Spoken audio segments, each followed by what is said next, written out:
परलोक सवार। गोस्वामी तुलसीदास जी रामचरितमानस में कहते हैं, बड़े भाग मानुष तन का। ये मनुष्य जीवन जो प्राप्त किया है ये हम सभी को बड़ा दुर्लभता से प्राप्त हुआ है। बड़े भाग मानुष तन, बड़ा भाग्यवान है हम लोग। शास्त्र कहता है, भाग्यो दहीन भोजन समर्जितेन सत्संगमं च लभते पुरुषो यदावे। चैतन्य चरितामृत में वर्णन आता है, भारत भूमि ते मनुष्य जन्म है जयार, जन्म सार्थक करी कर परोपकार। इस मनुष्य जीवन तो प्राप्त करना बड़ा दुर्लभ है। 84 लाख योनियां हैं, हम सब जानते हैं। हम में से कोई भी ऐसा अज्ञानी नहीं है, बड़े सब ज्ञानी हैं, बहुत बड़े ज्ञानी हैं। भगवान ने गीता में कहा है, चतुर्विधा भजन्ते माम ये जना सुकृत अर्जुन आर्तो जिज्ञासु अर्थार्थ ज्ञानी च भरतर्षि। 4 प्रकार के पुण्यात्मा भगवत गीता में भगवान श्री कृष्ण वर्णन करते हैं। उसमें पहला नंबर है दुखी व्यक्ति का, जो दुख से बड़ा जर्जर हो गया है। तो भगवान बद्री विशाल के पास जाकर अपनी याचना करता है, प्रभु ओम जय जगदीश हरे, स्वामी जय जगदीश हरे, भक्त जनों के संकट फल में दूर करे। हाँ क्या बोलते हैं, दुख धन संपत्ति दुख जो है वो दूर जाए, सुख संपत्ति घर आवे, कष्ट मिटे धन का। यानी कष्ट मिटाने के लिए हम दुख दूर करने के लिए भगवान से प्रार्थना करते हैं। लेकिन भगवान कहते मेरे पास आए तो पुण्यात्मा में अर्थ चाहिए, धन चाहिए, और अर्थ चाहने के लिए भी अगर भगवान से प्रार्थना करते तो भगवान प्रसन्न हो जाते, बोलते आइए। और किसी को जिज्ञासा है, मनुष्य जीवन प्राप्त हुआ है कि मैं कौन हूँ, भगवान कौन है, भगवान के साथ मेरा क्या संबंध है, क्यों इस भवसागर में आकर मैं दुख में संसार में दुख भोग रहा हूँ।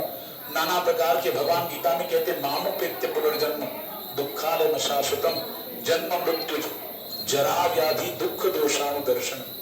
4 प्रकार के दुख है। प्रभुपाद जी कहते हैं कोई कितना भी प्रयास कर ले, इन 4 प्रकार के दुखों से कभी भी छूट नहीं सकता। बताओ, जन्म के दुख से कोई छूट सकता है ना। बच्चा, बहुत सारे वैज्ञानिक, बहुत सारे तार्किक, बहुत सारे दार्शनिक, बहुत सारे नास्तिक लोग, अगर हम कहा जाए कि जन्म लेते हुए सबको आनंद होता है, बच्चा तो माँ के गर्भ से आता है, तो उसको कैसे आता है। भागवतम के 3य स्कंद में भगवान कपिल देव अपनी माता देवहूति को वर्णन करते, पूरा वर्णन करते, आप पढ़ लेना। तो जन्म लेते हुए भी माँ के गर्भ से जब प्रसूत होता है तो जितना कष्ट होता है, सोचो माँ के गर्भ में हम जब रहे 9 महीने 9.5 महीने, तो अंदर क्या है, वर्णन करते हैं, शरीर दुखाचे कोठार शरीर दुर्गंधीची धार। शरीर अपवित्र ऐसे नहीं।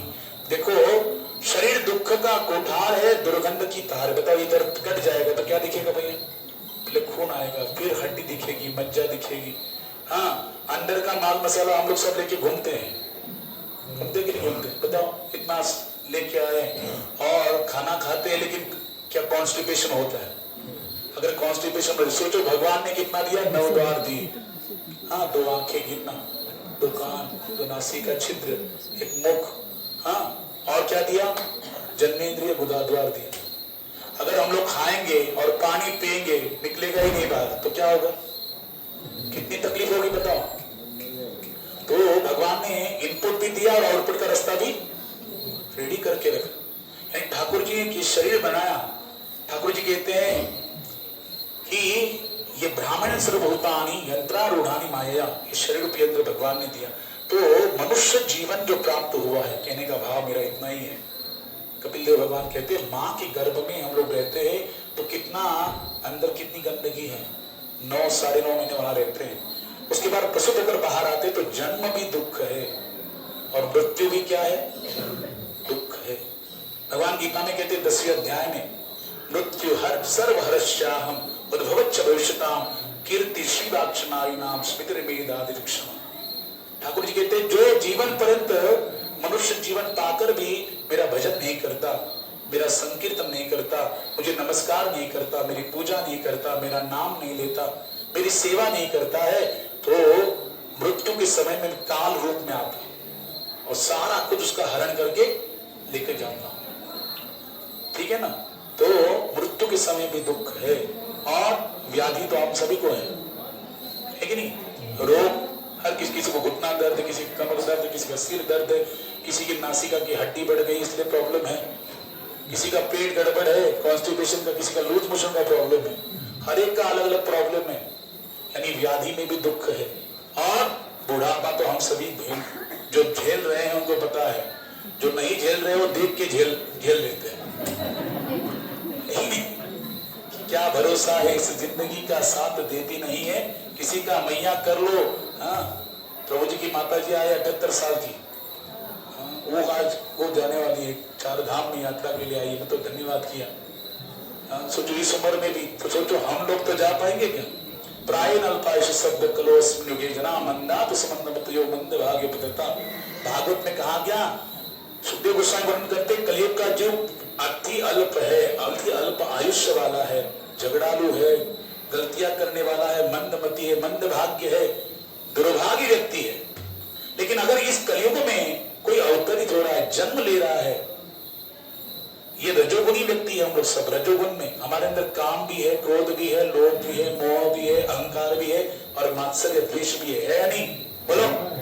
हाँ, यमुनोत्री आकर खुद झूठ मत बोलो। खुद के भरा है कि नहीं भरा है बताओ। तो ये लक्षण किसके? रजोगुणी व्यक्ति के। भगवान ने गीता में कहा, काम एष क्रोध एष रजोगुण समुद्भव महाशनो महापात्मा विद्यनम वैरिणम। ये रजोगुणी व्यक्ति के लक्षण है, इसलिए हम लोग मृत्यु लोक में पैदा हुए हैं। इस लोक का नाम ही क्या है? इसलिए भगवान कहते जातस्य ही ध्रुव मृत्यु ध्रुवं जन्म मृतस्य च तस्माद् अपरिहार्येति न त्वं शोचिमादसि। ठाकुर जी कहते जिसका जन्म हुआ है उसकी मृत्यु निश्चित है, और मृत्यु के उपरांत इस जन्म में किए हुए कर्म के आधार पर पुनर्जन्म भी निश्चित है। इसलिए भैया जब मनुष्य जीवन मिला है तो इसमें भगवान ने हमको छोटा सा स्वतंत्रता दी। क्या स्वतंत्रता दी? कि हम अपनी इच्छा से ठाकुर जी की सेवा करें, ठाकुर जी का भजन करें, ठाकुर जी की लीला का गायन करें, ठाकुर जी के धाम की यात्रा करें, ठाकुर जी की प्रसन्नता के लिए हाँ उनका संकीर्तन करें, एकादशी व्रत करें। क्योंकि मनुष्य ही कर सकता है, कुत्ता बिल्ली सुअर ये कर सकते हैं क्या? आप में से कोई ऐसा देखा है? अगल बगल में देखो कोई कुत्ता बैठा है क्या? हाँ, बिल्ली चूहा कुछ बैठा नहीं। लेकिन शास्त्र कहता है, हमारे एक आचार्य नामाचार्य हरिदास ठाकुर जी कहते हैं, उनको सवाल किया गया कि हरिनाम संकीर्तन करते हैं तो अगर हम मानसिक जप करेंगे, हम मन में लेंगे तो वो श्रेष्ठ है या जोर जोर से उच्च उच्चारण करके हरे कृष्णा कृष्ण कृष्ण हरे हरे हरे राम राम राम हरे हरे। तो ये उच्च स्वर से गाना श्रेष्ठ है, अच्छा है कि मन में बोलना श्रेष्ठ है? तो नामाचार्य हरिदास ठाकुर जी जवाब देते हैं, अगर हम मन में हरिनाम को गाएंगे तो केवल हमारा उद्धार होगा। ये तो स्वार्थी व्यक्ति हो गया, अपना उद्धार होगा। लेकिन जब हम जोर से उच्च स्वर से बोलेंगे हरे कृष्णा कृष्ण कृष्ण हरे हरे हरे राम राम राम हरे हरे, तो केवल अपना ही उद्धार नहीं होगा, सबका उद्धार होगा, केवल मनुष्य का नहीं। ये कोई कीड़ा ये भी अगर उसको नाम का आदेश बचुआ, कीड़े कीट पतंग जितने भी सूक्ष्म जंतु है हवा में या धरती पर, यहाँ तक कि देवता भी भगवान के नाम संकीर्तन को प्राप्त करने में, मृत्यु लोक में जन्म लेने के लिए भगवान से प्रार्थना करते हैं। स्वर्गी चे अमर इच्छिताति देवा मृत्यु लोकी भावा जन्म हमा नारायण नामे हो जीवन मुक्त कीर्तनी अनंत गाओगे। स्वर्ग के अमर देवता भी भगवान से प्रार्थना करते हैं हमें मृत्यु लोक में जन्म दो। क्यों? बोले मृत्यु लोक में ही ऐसा अवसर है जहां हम आपके नाम का संकीर्तन कर सकते हैं। बोले राधे राधे राधे राधे राधे। आपके नाम का संकीर्तन मृत्यु लोक में कर सकते हैं, और वो भी मनुष्य जीवन प्राप्त करके कर सकते हैं, और किसी योनि में नहीं अवसर। इसलिए बड़े भाग मानुष तन पावा सुर दुर्लभ, सुर यानी देवता, देवताओं को भी दुर्लभ है। सब ग्रंथ नहीं गावा, सभी ग्रंथों ने शास्त्रों में इसकी महत्व को गाया। साधन धाम मोक्ष के द्वार, हाँ 4 पुरुषार्थ धर्म अर्थ काम और मोक्ष, अंतिम पुरुषार्थ मोक्ष है। और उस मोक्ष को प्राप्त करने के लिए मनुष्य जीवन मिला है। वो मोक्ष कैसे मिलेगा? साधन धाम, ये मनुष्य जीवन जो है इसमें अगर हमारी नाम लेंगे, इसमें अगर भगवान की भक्ति करेंगे तो अंत में क्या प्राप्त होगा? मोक्ष प्राप्त होगा। तो भगवान ने कहा कौन योग्य है मोक्ष के? गीता के 2वें अध्याय में भगवान वर्णन करते हैं, यम ही न गतियन्ते ते पुरुषम पुरुषर्षभ सम दुख सुखम धीरम स्वमृतत्वाय कल्पते। कौन योग्य है मुक्ति को प्राप्त करने के लिए, मोक्ष को प्राप्त करने के लिए? वही योग्य है जो सुख दुख में समभाव धारण करके रहता है, जो सहन करता है। प्रभुपाद जी कहते हैं तात्पर्य में, जो सहन करता है, जिसकी सहनशीलता बढ़ती जाती है, जो सुख और दुख में समभाव से रहता है, सुख आए तो फूलता नहीं है, दुख आए तो दुखी नहीं होता, दोनों में एक जैसा रहता है, वही मुक्ति के योग्य है। और ये अपने आप नहीं आ सकता। बताओ, हाँ, अगर आपको करोड़ों की लॉटरी लग गई तो आप हवा में उड़ोगे कि नहीं?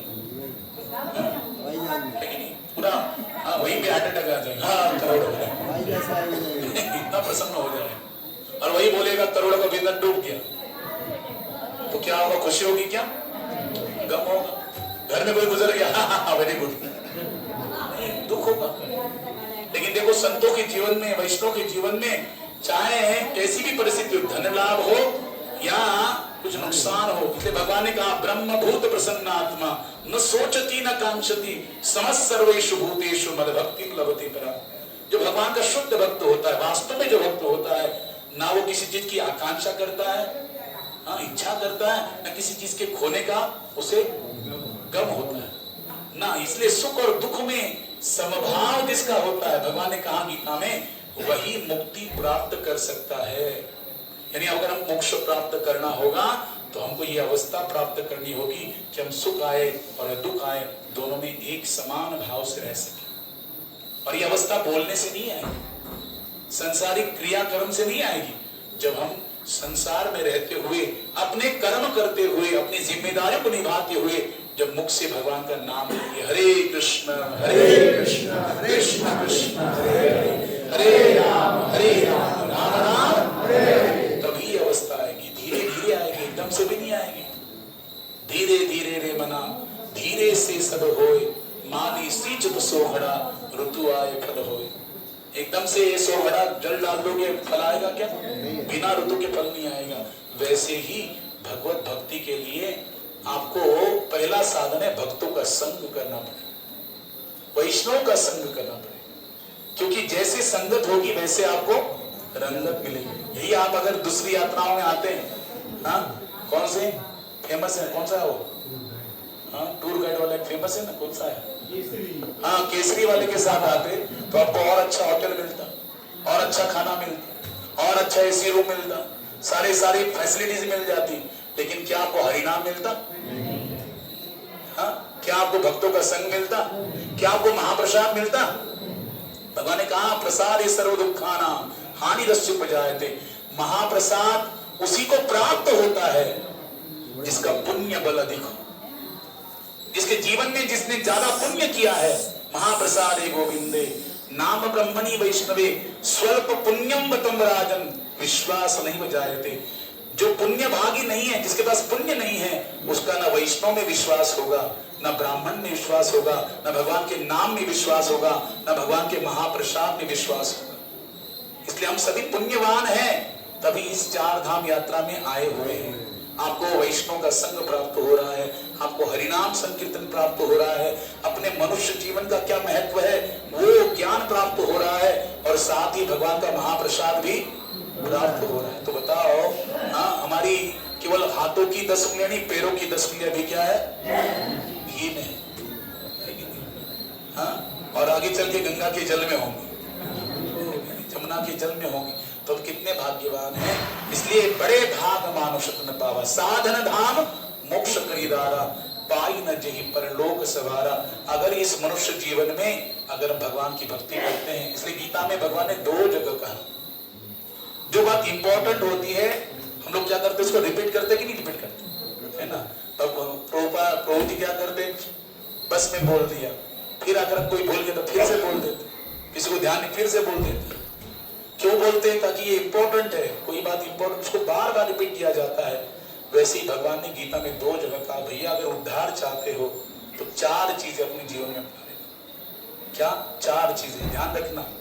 मन मना भो मद भक्तो मध्या जीवाम नमस्कुरु।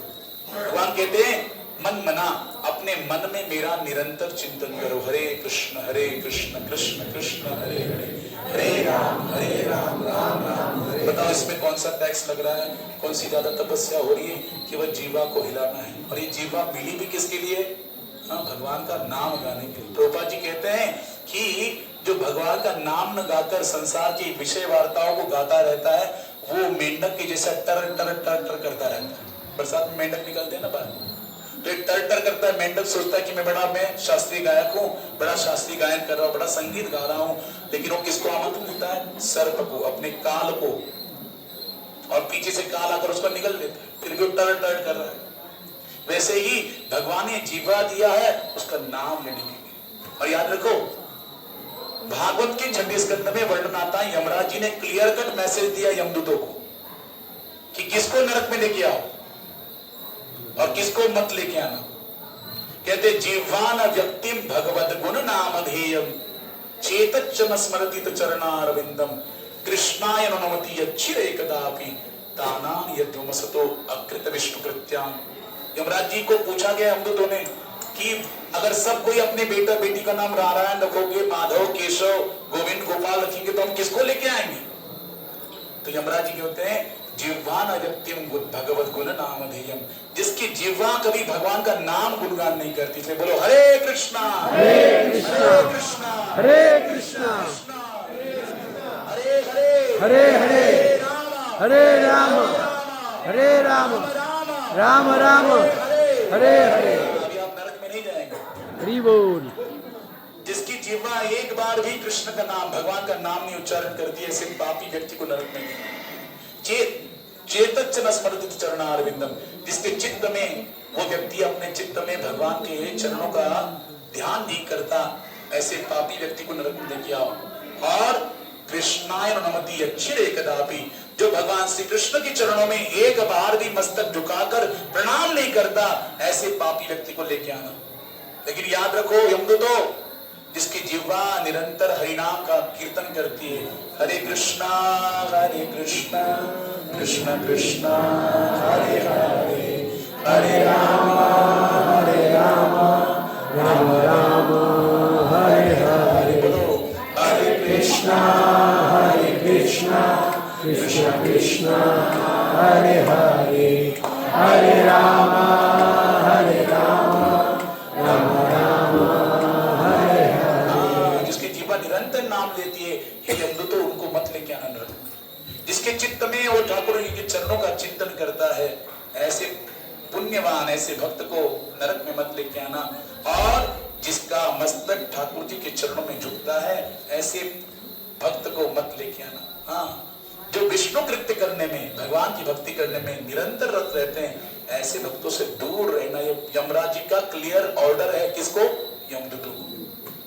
इसलिए भगवान ने गीता में कहा, जैसे हम बाजार में जाते, प्रभुपाद जी कहते बाजार में जाते ना, हम वीडियोकॉन का टीवी लेके आए या कुछ भी फ्रिज लेके आए, जो भी इंपॉर्टेंट इंस्ट्रूमेंट लेके आते हैं, उसके साथ एक मैनुअल आता है कि नहीं आता है? मार्गदर्शक पुस्तिका आती है जिसमें लिखा रहता है वो जो इंस्ट्रूमेंट कैसे ऑपरेट करना है। वैसे ही भगवान ने मनुष्य जीवन दिया। अगर वो इंस्ट्रूमेंट लाकर अगर हम अपने मनमाने ढंग से उसको ऑपरेट करेंगे तो क्या होगा? बिगड़ जाएगा कि नहीं बिगड़ जाएगा? उसमें जो इंस्ट्रक्शन दिया है उसको फॉलो करके ऑपरेट करेंगे तो बिगड़ेगा क्या? सालों साल टिकेगा। वैसे ही मनुष्य जीवन, ये इंस्ट्रूमेंट भगवान ने दिया। यंत्रारूढ़ानि मायया, कृष्ण गीता में कह रहे हैं, ईश्वर सर्वभूतानां हृदयेषु तिष्ठति भ्राम्यन् सर्वभूतानि यंत्रारूढ़ानि मायया। ये शरीर रूपी यंत्र भगवान ने हमको दिया, ये भी एक यंत्र है, और इसको चलाना कैसा, ऑपरेट कैसे करना है, इसके जो मैनुअल है, मार्गदर्शक पुस्तिका जो है, वो है भगवत गीता। वो क्या है? श्रीमद् भगवत गीता। और श्रीमद् भगवत गीता में लिखा, कृष्ण ने डायरेक्टली उपदेश किया है क्या? मन मना भो मद भक्तो मध्याजिमा नमस्करो, अपने मन में मेरा निरंतर चिंतन करो। कोई हार्ड बात है? बताओ, कठिन बात है?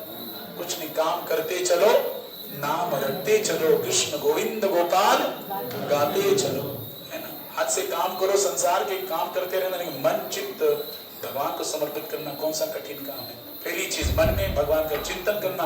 दूसरा, भगवान का भक्त बनो। मनुष्य जीवन बार बार मिलेगा क्या? कबीरदास जी कहते हैं मनुष्य जीवन बड़ा दुर्लभ है, मिले ना बारंबार। कबीरदास जी क्या कहते हैं? बोलो, मनुष्य जीवन दुर्लभ है, मिले ना बारंबार। हाँ, तरुवर से फल गिरे फिर लगे ना डार। समझ में आया? नहीं है। जैसे कबीरदास जी कहते हैं मनुष्य जीवन बड़ा दुर्लभ है, बार बार नहीं मिलेगा। एक बार निकल गया 84 लाख योनि घूमने पड़ेगा, एक एक योनि कोटि कोटि फेरा, एक एक योनि में करोड़ों करोड़ों जन्म लेने पड़ेंगे, कब ना जाने मनुष्य जन्म मिलेगा। इसलिए बोलते मनुष्य जीवन दुर्लभ है, मिले ना बारंबार। कैसे? एक बार कोई पका फल अगर गिर जाता है किसी डाली से तो वापस लगता है क्या डाली पे? बताओ, लगेगा? आम का फल गिर गया वापस लगेगा क्या? कितना भी फेविकॉल लगाओ नहीं चिपकेगा। वैसे मनुष्य जीवन एक बार चला गया, बहुत दुर्लभ है। तो मानुष दुर्लभ देहो दीनाम शरणं, ये बड़ा दुर्लभ है, ये बार बार मिलने वाला नहीं है। इसलिए क्या करो, भगवान का भक्त बनो। और भक्त बनने के लिए क्या करना पड़ेगा? भक्ति करनी पड़ेगी। भक्ति क्या है? जो हम लोग अभी कर रहे हैं, हम अभी नाम संकीर्तन की, ये भक्ति है। भगवान की कथा श्रवण कर रहे हैं, भक्ति है। भगवान के धाम की यात्रा कर रहे हैं, भक्ति है। भगवान का दर्शन कर रहे हैं, ये भक्ति है। भगवान को नमस्कार कर रहे हैं, भक्ति है। भगवान की पूजा कर रहे हैं, ये क्या है? भक्ति है। ये भक्त, बताओ क्या हार्ड है? कोई कठिनाई है क्या इसमें?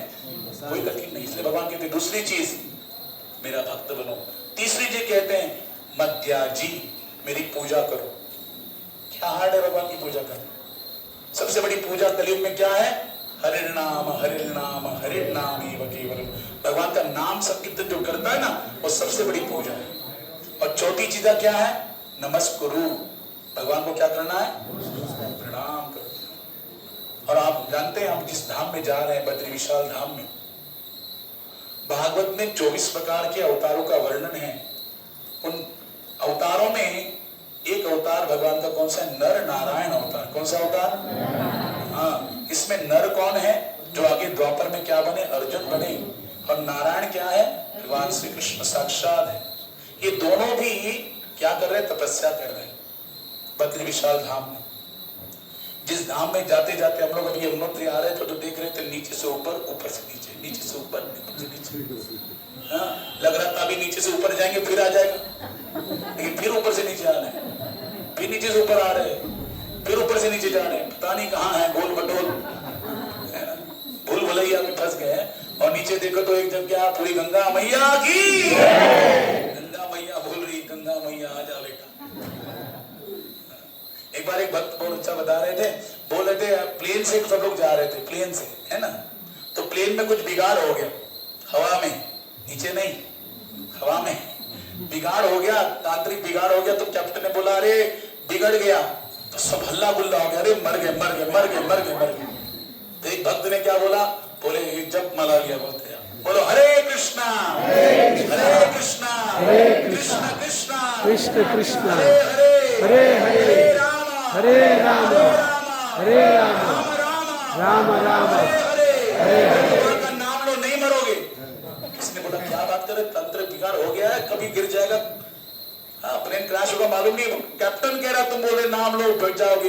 बोले भगवान ने गीता में कहा है अंत काले च मामेव स्मरण मुक्त्वा कलेवरम ये प्रयाति स मद भावम याति नास्त्र संशय। जो अंत काल में मेरा स्मरण करते करते ये मनुष्य की देह छोड़ेगा और मेरे धाम को प्राप्त होगा। बोले हाँ सही बात है। और कहते हम इतने पुण्यवान है ही नहीं कि हम इतने स्वर्ग भगवान के धाम में जाए। हम इतने पुण्यवान है क्या भगवान के धाम में धाम ले और बोल के मर गए सीधा धाम में? नहीं नहीं, हम इतने पुण्यवान है ही नहीं, इसलिए हम मरेंगे।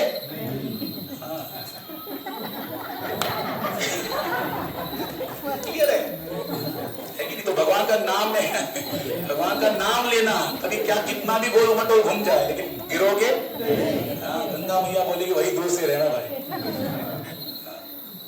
तो हम जिस धाम में जा रहे बद्री विशाल धाम में, वो भगवान का अवतार है, नर नारायण के रूप में। भगवान क्या कर रहे हैं? तपस्या कर रहे। देखो तपस्या भी कर रहे हैं सभी जीवों के कल्याण के लिए। भगवान का जो भी अवतार होता है जगत कल्याण के लिए, परित्राणाय साधुना विनाशाय च दुष्कृताम धर्म संस्थापनार्थाय संभवामि।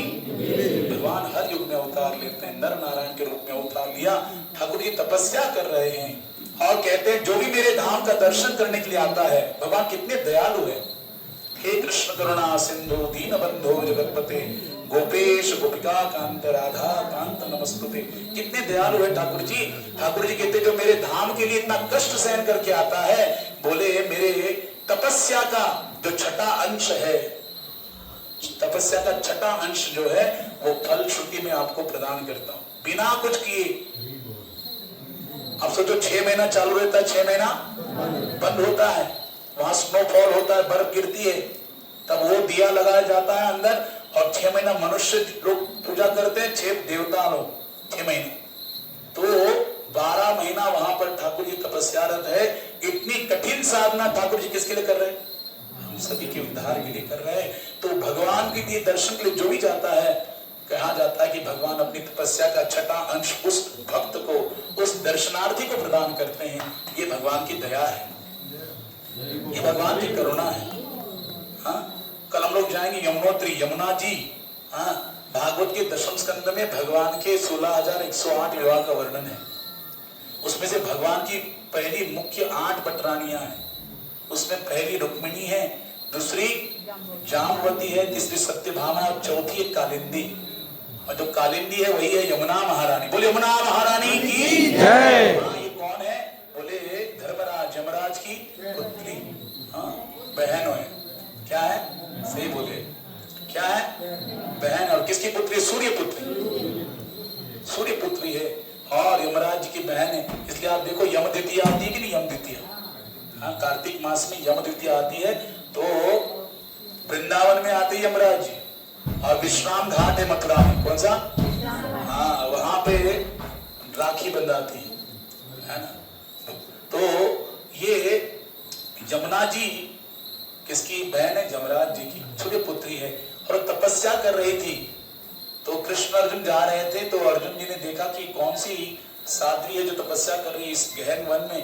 तो गए, बोले आप किस लिए साधना कर रही हो? तो बोले मैं कृष्ण को पति रूप में प्राप्त करने के लिए साधना कर रही हूँ। बोले वो तो रथ में है, आइए। और वहां पर अर्जुन जी ने कृष्ण के साथ कालिंदी का विवाह कराया, जो नित्य भगवान जी क्या है? अर्धांगिनी है। वो यमुना जी का जो उगम है वो क्या है? यमुनोत्री। हाँ, वहां पे हम लोग दर्शन करेंगे। उसके बाद गंगोत्री में दर्शन करेंगे। गंगा क्या है? भागवतम के 28 अवतारों का वर्णन में एक अवतार है वामन अवतार। भगवान का वामन अवतार हुआ। भगवान देवताओं के कार्य सिद्ध करने के लिए, तीनों लोगों का राज्य पुनः प्राप्त करने के लिए भगवान वामन बन के आए। बलि महाराज के यहाँ पे भिक्षा मांगा, 3 पग भूमि में, 2 पग में तो सारा ले लिया, और तीसरा पग भगवान ने बलि महाराज के सर पे रखा, सूतल लोक का राज्य दिया। तो भगवान का दूसरा चरण जो है नीचे के, पहला चरण गया नीचे के 7 लोग। जैसे अब ये बिल्डिंग है कि नहीं, इसमें कितने फ्लोर है? 1 2 3 और ऊपर टेरेस। वैसे बोलते हैं ब्रह्मांड में 14 लोक होते। कितने? हाँ, हम जिस लोक में रहते हैं उसको भूलोक कहते हैं। क्या बोलते हैं? हाँ, इसके नीचे है अतल वितल सुतल तला, अतल वितल सुतल तलातल महातल रसातल और पाताल, 7 नीचे हैं। और इस लोक को पकड़ के ऊपर भू भोर स्व मह जन तप और ब्रह्मलोक, जिसे सत्यलोक भी कहते हैं। ये 14 लोक है, और हम जिस लोक में रहते हैं उसको क्या कहते हैं? भूलोक। तो भगवान ने पहले चरण में तो नीचे के 7 लोग ले लिए, दूसरे चरण में ऊपर के 7 लोग ले लिए, तो ब्रह्मलोक तक भगवान का चरण पहुंचा। और ब्रह्मलोक की जो परिधि है उस परिधि को छेद हुआ, छिद्र हुआ, और उस छिद्र से विरजा, हाँ, जो नदी है उसका जल, अभिषिक्त जल जो है, अभिषेक होने लगा। तो ब्रह्मा जी ने भगवान का चरण अभिषिक्त जल जो है वो अपने कमंडलों में इकट्ठा किया। और भागवत में वर्णन है 9वें स्कंद में कि सगर राजा, उसके वंश में आगे चल के कौन है? भगीरथ। उन्होंने साधना किया और गंगा जी को प्रकट किया, तो वही गंगा जी ब्रह्मा जी के कमंडलों से प्रकट हुई। तो भगवान का चरण अभिषिक्त जो जल है वो क्या है? बोल गंगा मैया की जय। हाँ, वो उगम हुई, धरती पर आई जो उगम स्थान है वो गंगोत्री है। बद्री विशाल धाम में तो आपको बताया नर नारायण के रूप में ठाकुर जी आराधना कर रहे हैं। और केदारनाथ धाम, ये 12 ज्योतिर्लिंग में से एक धाम है केदारनाथ धाम। भगवान श्री शिव शंकर महादेव, शास्त्र में कहा गया, भागवतम के 12वें स्कंद में वर्णन आता है, निम्न गानाम यथा गंगा देवतानाम अच्युतो यथा, हाँ, वैष्णवानाम यथा शंभु पुराणानाम इदम तथा। बहने वाली नदियों में सर्वश्रेष्ठ कौन सी नदी है? बोल गंगा मैया की जय। गंगा सर्वश्रेष्ठ है। निम्न गानाम यथा गंगा देवतानाम अच्युत यथा, समस्त देवताओं में सर्वश्रेष्ठ कौन है? बोल अच्युत भगवान श्री कृष्ण की जय। श्री कृष्ण भगवान सबसे श्रेष्ठ है। और वैष्णवानाम यथा शंभु, सभी वैष्णवों में परम वैष्णव, परम यानी सर्वश्रेष्ठ वैष्णव कौन है? शंभु महादेव, शिव शंकर महादेव की। हाँ, वैष्णव का अर्थ होता है जो विष्णु की आराधना में रत रहता है। आराधना नाम सर्वेश नाम विष्णु आराधनम परम। माता पार्वती पूछती है कि सबसे बड़ी आराधना किसकी है, सर्वश्रेष्ठ आराधना किसकी है? तो भगवान शिव माता पार्वती को उत्तर देते हैं, आराधना नाम सर्वेशाम विष्णु आराधनम परम। सबसे श्रेष्ठ आराधना है भगवान विष्णु की आराधना। इसलिए भगवान शिव भी भगवान के नाम में रत रहते हैं, राम राम चिंतन करते हैं, राम नाम का जप करते हैं और भगवान की रासलीला का, कृष्ण लीला का चिंतन करते हैं। ये भगवान महादेव निरंतर, इसलिए परम वैष्णव है महादेव। तो केदारनाथ में भी क्या करें इतने ठंड में? ठाकुर जी का चिंतन करते हैं।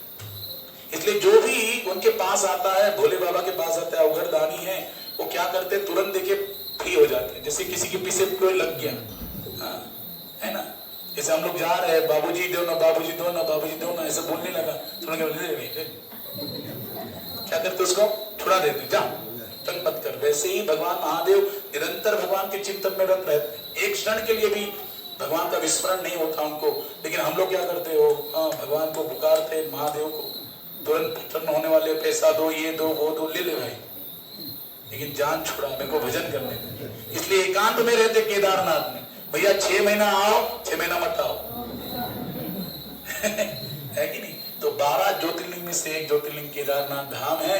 तो हम बड़े भाग्यवान हैं, हम इस धाम में आ रहे हैं वैष्णव के संग में। लेकिन कहने का भाव इतना ही है, मनुष्य जीवन पाया है, ये बार बार मिलने वाला नहीं है। इसलिए इस शरीर में रहते हुए अपने आप के उद्धार के लिए प्रयास करना चाहिए। अगर हम प्रयास नहीं करेंगे तो क्या बोलते हैं, आहार निद्रा भय मैथुनम च सामान्य एतत् पशुभिर नराणाम धर्मोहितेषाम अधिक विशेषो धर्मेन हीना पशु ही समान। शास्त्र कह रहा है 4 चीजें मनुष्य भी करता है, 4 चीजें पशु भी करते हैं। मनुष्य भी खाता है, खाते हो कि नहीं खाते, अभी खाना है, फिर सोओगे, रात को सो निद्रा भी लेते हो, और बच्चे पैदा करते हो और अपनी खुद की रक्षा भी करते हो, डॉबरमैन को रखते हो, वॉचमैन को रखते हो, न जाने क्या क्या रखते हो, अपनी रक्षा भी करते हो। यानी 4 चीजें, खाना, सोना, संतति उत्पन्न करना और अपनी रक्षा करना, 4 चीजें मनुष्य भी करता है, 4 चीजें पशु भी करता है। कुत्ता भी खाता है, वो भी सोता है, वो भी बच्चे पैदा करता है और वो भी अपनी रक्षा खुद करता है। तो हम में और पशु में क्या अंतर है? प्रभुपाद जी कहते क्या अंतर है बताओ? एक ही अंतर है, धर्मोहितेषाम अधिक विशेषो धर्मी न हीना पशु ही समान। मैंने अभी थोड़ी देर पहले कहा, यहाँ सब मनुष्य बैठे हैं, कोई कुत्ता बिल्ली सुअर नहीं बैठे हैं। उनमें उतना ज्ञान नहीं है कि यहाँ पे आकर अपना उद्धार का कार्य, क्योंकि वो भोग योनि है। और मनुष्य ने क्या है, कर्म प्रधान विश्वर चिराखा जो जस करहि सो तत् फल चाखा। कर्म योनि है, इसमें हम लोग अपने प्रारब्ध में पूर्व जन्म किए हुए कर्म का भोग भोग रहे हैं। साथ ही इस जीवन में अगर हम नया कर्म जो सृजन करते हैं उसके आधार पर अगली बार जन्म भोगेंगे। अगर इस मनुष्य जन्म को पाकर भगवान का नाम लेंगे तो थोड़ी देर यमराज जी क्या बोले, जो नाम लेगा वो नरक नहीं जाएगा, जो भगवान के चरणों में नतमस्तक होगा नरक नहीं जाएगा, जो भगवान का भजन करेगा, हरि कथा श्रवण करेगा, भक्त बनेगा, नरक नहीं जाएगा, कहाँ जाएगा, वैकुंठ जाएगा। और गीता में भगवान कह रहे हैं 15वें अध्याय में, हाँ क्या कहते हैं, न तद्भासयते सूर्यो न शांको न पावकः यद्गत्वा न निवर्तन्ते तद्धाम परमं मम। कि मेरे धाम में, वैकुंठ में या गोलोक में जो भी आ जाता है पुनः इस मृत्युलोक में से जन्म लेना नहीं पड़ता, बार बार माँ के गर्भ में नहीं आना पड़ेगा। तो बताओ ये चांस केवल मनुष्य जीवन में है और हमको ये प्राप्त है। अभी हम कितना जिए हैं हमको मालूम है, कितना जिएंगे मालूम है, कोई मालूम। हम पिछली बार वृंदावन की यात्रा कर रहे थे तो हमका हमारे गुरु भाई 200 यात्री को लेके आए थे, वृंदावन में भागवत हो रही थी और एक माता को अचानक क्या होगा, बुखार आ गया और सारे लोग गोकुल में चले गए। शाम को भागवत होती थी कथा और सब लोग घूमने चले गए, वो माता रह गई। शाम को सब आए तो ज्यादा उनको बुखार हुआ, सो गई और सुबह पुनः सब लोग चले गए दूसरे के लिए, नंदगांव के लिए। तो देखा कि वो माता को वहीं पर क्या हो गया, हाँ मृत्यु हो गया, वृंदावन में, वो भी कार्तिक मास में। तो क्या भरोसा है इस जिंदगी का, साथ देती नहीं ये किसी का, कोई पल का भरोसा नहीं। कितना जिए हैं हर कोई बता सकता है, कितना जिएंगे ये कोई बता नहीं सकता। इसलिए जितना समय हमको मिला है उतना सत्कार्य में लगाओ, सत्कर्म में लगाओ और भगवान के भजन में लगाओ। नहीं तो वापस मिलेगा कि नहीं मिलेगा ये कोई गारंटी नहीं है। लेकिन एक बात बताते प्रभुपाद जी कि जो इस मनुष्य जीवन को पाकर अगर भगवान का भजन करता है, भगवान की भक्ति करता है, भगवान को नमस्कार करता है, भगवान की पूजा करता है, भगवान का चिंतन करता है, एकादशी व्रत करता है, तो निश्चित अगर मनुष्य जीवन पाकर ये सारी चीजें करता है, क्रियाएं करता है, तो भले ही वो अंत समय में वैकुंठ को प्राप्त न भी हो, लेकिन अगला जन्म वो सुचिताम श्रीमताम गेहे योग वैष्णव विजायते। अर्जुन ने प्रश्न किया, जो भक्ति मार्ग से अगर भ्रष्ट हो जाए, किसी कारण से दूर चला जाए, उसकी गति क्या होगी, क्या फल मिलेगा? तो भगवान गीता में कहते हैं सुचिनाम श्रीमताम गेहे, वो अमीर कुल में, अच्छे कुल खानदान में, ब्राह्मण कुल में, भक्त के कुल में पैदा होगा, पुनः उसको भक्ति का वातावरण मिलेगा और पुनः भक्ति मार्ग में लगेगा, है ना। ये देखो दोनों बच्चे यहाँ पे बैठे, इसका नाम राधे, इसका नाम राम है, और ये भक्त के घर में पैदा हुए, बचपन से महाप्रसाद खा रहे हैं। हाँ? बचपन से ही क्या कर रहे हैं, इनके माता पिता दोनों भी भक्त हैं। अब देखो ये इसके हाथ में क्या है, कोई खिलौना थोड़ी ना, ये तो क्या कर रहा है भगवान के भजन में। हाँ, इसको बिना बुलाए जब भी कीर्तन होता है, हाँ, तब वो बिना बुलाए आकर करताल बजाने लग जाता है, उसको बुलाना नहीं पड़ता। आपको तो बुलाना पड़ा, इसको बुलाना नहीं पड़ता। क्यों? क्योंकि पूर्व जन्म का इसकी भक्ति है, इसलिए भक्त के कुल में पैदा हुआ। भक्ति पूरी नहीं हुई, धाम में तो नहीं जा पाए, लेकिन भक्ति कुल में पैदा हुआ। अभी जो बची हुई भक्ति इस जन्म में पूरा करेगा, धाम में चला जाएगा। इसलिए भक्ति कभी भी नष्ट होती नेहा विक्रमणाशोस्ति प्रत्यवायो न विद्यते स्वल्पम अप्यस्य धर्मस्य त्रायते महतो भयात्। कृष्ण गीता में बताते हैं, जितना भी हम नाम लेते हैं, जितना भी आप सेवा करते हो, जितना एकादशी व्रत करते हो, जितना गंगा नहाते हो, दर्शन करते हो, जो भी आप भक्ति में क्रियाएं करते हो, वो कभी भी नष्ट नहीं होगा। आपका खाते में लिखा जाएगा कंफर्म, वो नष्ट नहीं होगा। बल्कि अगले जीवन में अगर इस जन्म में 50% भक्ति कर लिए, 50% शेष है कि नहीं, 100% चाहिए भगवान धाम जाने से, 50% भी कर लिए, अगले जीवन में ऐसे भक्त के कुल में पैदा होगा। और फिर उसकी भक्ति बचपन से ही 50% पिछले जन्म की, अभी इस जीवन में 51 से स्टार्ट हो। इसलिए हम कितना भी पैसा कमाएं, कितना भी एजुकेशन प्राप्त कर ले, बताओ अगले जीवन में अगर जन्म लोगे तो बोले हाँ इंजीनियर जन्म लिया, कोई डॉक्टर आ गया, हाँ तुरंत डॉक्टर बन जाओगे। आपको क्या करना पड़ेगा, A for apple, B for bat, C for cat करना पड़ेगा कि नहीं, यानी फिर से जीरो से हीरो बनना पड़ेगा। लेकिन प्रभुपाद जी कहते हैं, भगवान कह रहे हैं, जो भक्ति मार्ग है उसमें अगर आप पिछले जन्म की भक्ति किए तो अगले जीवन में उससे आगे बढ़ोगे। इसलिए भक्ति जो करता है मनुष्य जीवन में, प्रभुपाद जी क्लियर कट बताते हैं, शास्त्र कह रहा है, भगवत गीता कह रही, अगला जीवन उसको भक्त के कुल में मिलेगा। तो कोई घाटा है क्या बताओ? कोई घाटा नहीं। और जीवन इसलिए मिला है, अगर इस जीवन को भगवान नाम में, भजन में नहीं लगाओगे, सेवा में नहीं लगाओगे, भगवान का आदेश नहीं पालन करोगे। गीता के 16वें अध्याय में कृष्ण बताते हैं, यह शास्त्र विधि मृत्युंज वर्तते कामकारत न सिद्धिं वाप्नोति न सुखं न परां गतिं। जो भगवान के आदेश की अवहेलना करता है, नहीं मानता है, बोले भगवान बोला होगा, मुझे क्या लेना देना, वो तो मथुरा में पैदा हुआ, वो कुछ भी बोलता रहता है, हमको क्या लेना देना। भगवान के आदेश की अवहेलना करता है, न उसे सुख मिलेगा, न कोई सिद्धि मिलेगी, न मरने के बाद परम गति मिलेगी। क्या करे, यह तस्मात् शास्त्र प्रमाणम ते कार्याकार्य व्यवस्थित हो। जो शास्त्र ने कहा है, भगवत गीता जो कहती है, उसके अनुसार क्या करना चाहिए और क्या नहीं करना चाहिए, इसको डिसाइड करके कर्म करो। क्योंकि बड़ा ये बुद्धि हमको दिया ना, अगर नहीं करेंगे तो क्या होगा, चार चीजें वो भी कर रहे हैं पशु, चार चीजें मनुष्य भी कर रहे हैं। लेकिन हम लोग भगवान के बारे में जिज्ञासा कर सकते हैं, भक्ति के बारे में जिज्ञासा कर सकते हैं, नाम भजन कर सकते हैं, कुत्ता बिल्ली सुअर नहीं कर सकता। और अगर मनुष्य जीवन पाकर भी अगर भजन नहीं करेंगे तो धर्मी न हीना पशु ही समाना। तो हम में और पशु में कोई अंतर रहेगा? कोई अंतर नहीं रहेगा। इसलिए आप डिसाइड करो। भगवान ने कहा लिटिल इंडिपेंडेंस भगवान ने दिया, स्वतंत्रता। प्यार जबरदस्ती की चीज है कि खुद से करने की चीज है? बोलो बोलो, हाँ खुद से करने की चीज है। जबरदस्ती आप किसी को प्यार करने बोलोगे तो हाँ मान लेगा कुछ समय के लिए, लेकिन बाद में नहीं करेगा। लेकिन भगवान क्या करते हैं, भगवान चाहते हैं हम खुद से उनको प्यार करें, खुद से उनको प्रेम करें। क्यों प्रेम करना है? क्योंकि माता पार्वती भगवान शिव से पूछती है, बताओ भगवान कैसे प्रकट होंगे? तो माता पार्वती को भगवान शिव कहते हैं, हरि व्यापक सर्वत्र समाना। भगवान कण कण में, जन सभी जगह है, लेकिन प्रेम ते प्रकट हो ही मैं जान। कैसे प्रकट होंगे? प्रेम से। इसलिए प्रेम तभी आएगा जब आप भगवान के आदेश का पालन करोगे।